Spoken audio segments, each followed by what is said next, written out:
സുലേഖ, കൃത്യമായ നിലപാടാണ്, നടപടികളെക്കുറിച്ചാണ് മന്ത്രി വിശദീകരിച്ചത്. അതിൽ ഏറ്റവും പ്രധാനം, സ്കൂളിൻ്റെ പ്രധാന അധ്യാപികയെ സസ്പെൻഡ് ചെയ്യും. സ്കൂളിൻ്റെ ഭാഗത്തു നിന്ന് വീഴ്ച പറ്റിയിട്ടുണ്ട്, മാനേജ്മെൻറ്റിനും ഇക്കാര്യത്തിൽ വീഴ്ച പറ്റിയിട്ടുണ്ട്. ഒപ്പം തന്നെയാണ് KSEBക്കും വീഴ്ച പറ്റിയിട്ടുണ്ടെന്നുള്ള കാര്യം മന്ത്രി വ്യക്തമാക്കുകയും ചെയ്തത്. ഒപ്പം തന്നെയാണ് മിഥുൻ്റെ കുടുംബത്തിനൊപ്പമാണ്. മിഥുന് 3 ലക്ഷം രൂപ കൂടി പൊതുവിദ്യാഭ്യാസ വകുപ്പ് നൽകും. കഴിഞ്ഞ ദിവസം KSEB പ്രഖ്യാപിച്ച 5 ലക്ഷത്തിന് പുറമെയാണ്. മാത്രമല്ല, മിഥുൻ്റെ അനുജൻ്റെ വിദ്യാഭ്യാസം 12ാം ക്ലാസ് വരെ പരീക്ഷാ ഫീസ് അടക്കം ഒഴിവാക്കി കൊടുക്കുന്ന കാര്യത്തിലും നിലപാടെടുത്തു. മറ്റെന്തൊക്കെയാണ് പൊതുവിദ്യാഭ്യാസ വകുപ്പ് എടുത്ത നടപടികളെക്കുറിച്ച് മന്ത്രി പറഞ്ഞത്? കുടുംബത്തിനൊപ്പം തന്നെയാണ് സർക്കാർ എന്ന് വ്യക്തമാക്കിക്കൊണ്ടാണ് മന്ത്രി വി ശിവൻകുട്ടിയുടെ വാർത്താ സമ്മേളനം ഉണ്ടായത്. എന്തായാലും ഈ സ്കൂളിൻ്റെ പ്രധാന അധ്യാപികയെ സസ്പെൻഡ് ചെയ്യണമെന്നുള്ള നിർദ്ദേശം തന്നെയാണ് പൊതുവിദ്യാഭ്യാസ ഡയറക്ടറുടെ റിപ്പോർട്ടിൻ്റെ അടിസ്ഥാനത്തിൽ മന്ത്രി വ്യക്തമാക്കിയിട്ടുള്ളത്. ഈ റിപ്പോർട്ടിൻ്റെ അടിസ്ഥാനത്തിൽ ഇന്ന് ഉന്നതതല യോഗം ചേർന്നിരുന്നു. ആ യോഗത്തിന് ശേഷമാണ് മന്ത്രി ഇന്ന് മാധ്യമങ്ങളെ കണ്ടത്. ഈ യോഗത്തിൽ പ്രധാനമായും ഉയർന്ന നിർദ്ദേശം എന്ന് പറയുന്നത് ഇത്തരത്തിൽ ഈ പ്രധാന അധ്യാപികയെ സസ്പെൻഡ് ചെയ്യുക എന്നുള്ള നിർദ്ദേശം തന്നെയാണ്.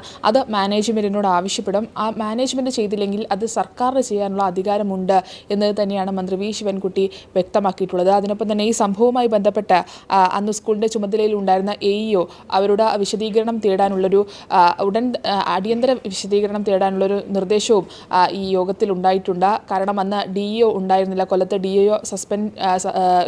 DEO ഇത്തരത്തിൽ പെൻഷനായിരുന്നു. ആ DEOയ്ക്ക് പകരം അന്നത്തെ AEO ആണ് അധിക ചുമതലയിൽ ഉണ്ടായിരുന്നത്.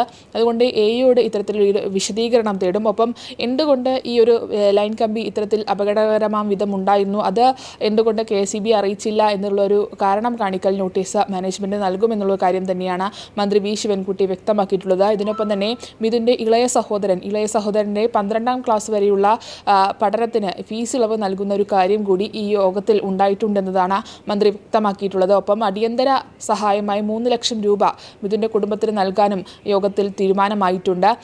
എന്തായാലും ഇന്ന് മന്ത്രി ഉച്ചയ്ക്ക് ശേഷം മിഥുൻ്റെ കുടുംബത്തിനെ കാണാൻ മിഥുൻ്റെ വീട്ടിലേക്ക് എത്തുമെന്നുള്ളൊരു കാര്യം കൂടി വ്യക്തമാക്കുന്നുണ്ട്. ഒപ്പം ഈ മാനേജ്മെൻറ്റ് കുട്ടിയുടെ കുടുംബത്തിന് ആവശ്യമായ ധനസഹായം നൽകുന്ന കാര്യം പരിഗണിക്കണമെന്ന് കൂടി ഈ യോഗത്തിൽ നിർദ്ദേശമായി വന്നിട്ടുണ്ട്. ഒപ്പം ഇത്തരത്തിൽ മാനേജ്മെൻറ്റ് പുനഃസംഘടിപ്പിക്കണം, സ്കൂളിലെ PTA പുനഃസംഘടിപ്പിക്കണം എന്നുള്ള കാര്യവും ഇന്ന് മന്ത്രി വി ശിവൻകുട്ടി വ്യക്തമാക്കിയിട്ടുണ്ട്. ഒപ്പം ഈ സ്കൗട്ട് ആൻഡ് ഗൈഡ്സിൻ്റെ ആഭിമുഖ്യത്തിൽ ഇത്തരത്തിൽ മിഥുൻ്റെ കുടുംബത്തിന് വീട് വെച്ച് നൽകുമെന്നുള്ളൊരു കാര്യവും മന്ത്രി വ്യക്തമാക്കിയിട്ടുണ്ട്. ഇന്നലെ തന്നെ ഇത് മന്ത്രി വ്യക്തമാക്കിയിരുന്നു. ഇന്നും ഇത്തരത്തിൽ മന്ത്രി ഇത് തന്നെയാണ് വ്യക്തമാക്കിയിട്ടുള്ളത്. ശരി, സുലേഖ ശശികുമാറാണ് തിരുവനന്തപുരത്ത് നിന്ന് വിവരങ്ങൾ നൽകിയത്.